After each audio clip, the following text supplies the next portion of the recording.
the new Mission Impossible, Ethan Hunt defends the world from a malevolent computer virus that tracks his every move and threatens to devour the world's data. That's scary stuff on and off the big screen. How do I keep my data safe?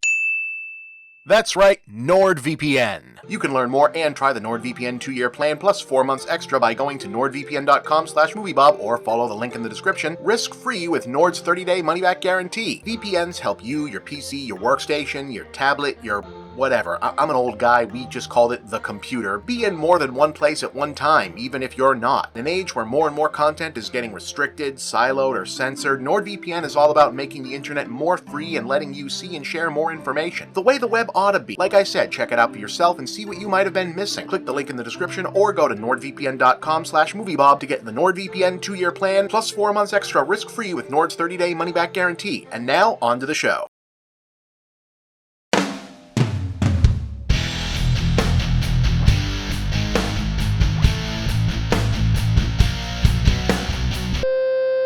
And now Mission Impossible, The Final Reckoning. This time they mean it. So the Mission Impossible movies always end up getting me in trouble on here because I am the infamous film critic of my age cohort that isn't crazy about the Mission Impossible movies. They're fine. I've just never bought into this whole thing of them being the last good action movie franchise because they both star Tom Cruise, who is a decent actor, and also aren't based on video games or comic books or whatever else. Instead, they're based on a TV show from the 1960s, which is for some reason better than being based on some other IP. I understand that they've on average been directed by better directors than a lot of other action films. I understand that Tom Cruise does his own stunts. I understand all of the reasons that these are supposed to be good. Most of them are just okay. There are decent stunts, there are decent fights. I like the supporting cast. I've just never been on board with them as being passably better than a lot of other things. I understand why I'm supposed to love them.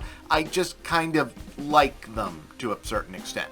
In any case, the last one was not the gigantic movies are back blockbuster that it was supposed to be for whatever reason, which was some kind of existential crisis for people. Again, don't really understand. Fine. I actually thought it was exactly as good, if not better, than most of the other ones. Apparently, what I think doesn't matter. So now we're back with the supposed final film in the franchise. We once again join Tom Cruise as Ethan Hunt, the living manifestation of destiny, according to the last one. So I guess Destiny is a 62-year-old man who still cuts his hair like a 16-year-old from 2005. Hunt is uniquely trained and highly motivated. A specialist without equal, immune to any countermeasures. There is no secret he cannot extract, no security he cannot breach, no person he cannot become. He's all thanks to all men, and maybe to one lucky gal. In case you forgot what our big end of the franchise storyline is, a computer virus from a Russian submarine has escaped onto the internet and transformed into a computer monster called the Entity. Yeah, that's what we're hanging all of this on. It's Tom Cruise versus a less interesting version of the villain from Tron, which has gained sentience and is using AI to create a real-world cult that is going to destroy the planet with nuclear weapons to start humanity over. So actually it's Tom Cruise versus less interesting Skynet, but actually a metaphor for the last real movie star versus the on-roaching threat of AI to destroy the entertainment industry. A sentiment that I'm torn between being in complete agreement with and also find hilariously unsubtle as a brick to the head. I know writers who use subtext, and they're all cowards. And again, it's weird that, I agree with where they're coming from on this in terms of, yes, we must protect the cinema from the on-roaching threat of AI movie making from ruining films, and Tom Cruise is resisting this, hurrah, in the person of Ethan Hunt, yes. But I also feel like this is kind of not the franchise to be making this point with, because the Mission Impossible movies, what's fun about them, or has been fun about them up to this point, is that they're these very surface level meta movies that purposefully don't really hang a lot on the depth or storyline part of their narrative. They always make the pieces just the white rabbit or the thing to find or the MacGuffin. Don't think about it. Like, if ever there was a franchise that you could comfortably call feels like they were written by AI, it's the Mission Impossible movies. And now this is the standard bearer for analog, tactile filmmaking versus the Entity as metaphor for artifice coming to destroy all of this, apparently because because Tom Cruise really hangs off of the airplanes is what makes these the analog movies now.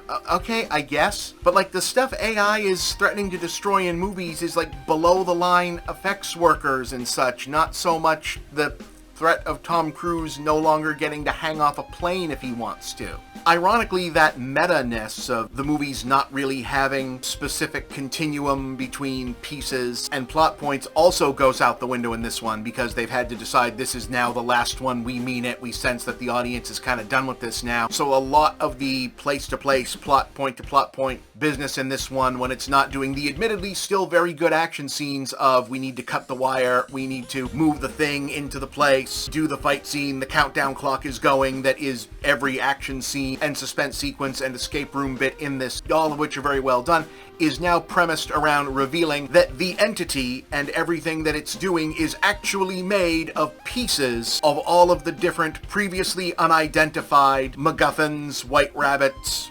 etc., that Tom Cruise has been hunting across all of the other movies. Oh no, actually this guy was important and now he's back. This piece of nothing was actually something and it was used to create the entity. This was important. Oh hey, this guy's back. And like, I get it, that's what you do for the last movie in a series, but it actually feels a little bit disingenuous to have hung a lot of the self-backpatting for this series on, no, we aren't a cinematic universe, we're not doing that bullshit, to suddenly turn around in this one and go, no, actually, these have been literally the fucking Infinity Stones this whole time. I mean, guys, come on. But, you know, here's the thing, it's good. Like, I can complain about the nitpicky details of the allegory being kind of on the nose and dumb, and there not being a lot to this, and actually I still think the second one is still my favorite because I like the John Woo stuff better than the J.J. Abrams or Christopher McQuarrie stuff. Like, they still haven't topped that motorcycle business from the end of part 2. I'm sorry, that shit was just fucking cool. Yes, I'm very impressed that the world's top movie star still hangs out of his own airplane. Congrats. Like, yeah, that's fucking awesome. It's cool. But, like, I can watch Jackass at home. The fact is, this one actually does work.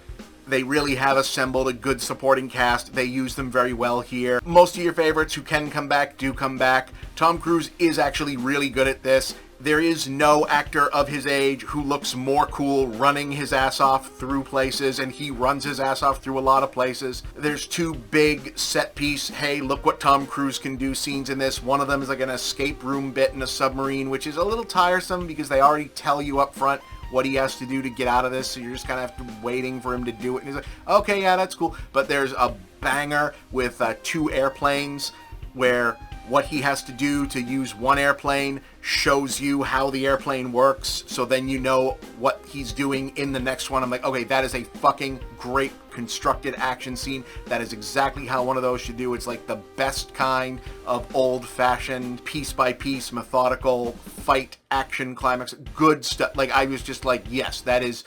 God damn, I don't even like this shit, and I like that shit. That was great. You'll know it when you see it. It's exactly where it needs to be in the movie, and it works. I loved watching the other actors. Haley Atwell is like an MVP late addition to this series. She is great in these.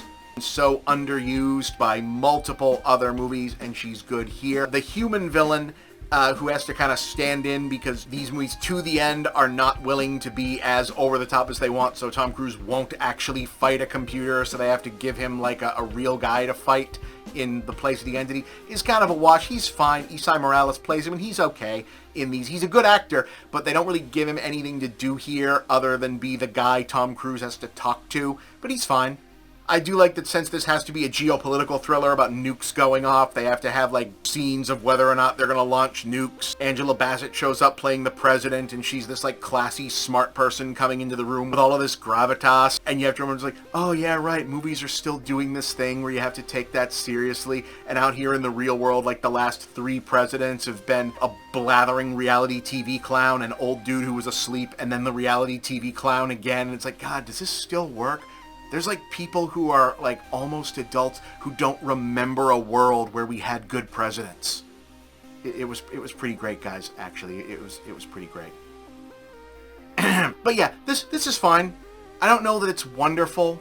I feel like if you were going to do the the big, real action movies versus AI movies thing. Maybe Fast and Furious should have been the franchise to do that, because analog versus digital has like a real tacit thing that you could have done with cars that I don't know really maps 100% onto spies. And like this movie's idea of what AI and the threat of digital stuff is still arrested sometime around when The Matrix came out. Like, I'm being snarky about this, but this is as good as these have been, and I liked it. If you like the Mission Impossible movies, you're probably going to love this. I call this a 7 out of 10. I came out feeling like I had fun with it, and I am generally someone who is really sick of these, so take from that what you will.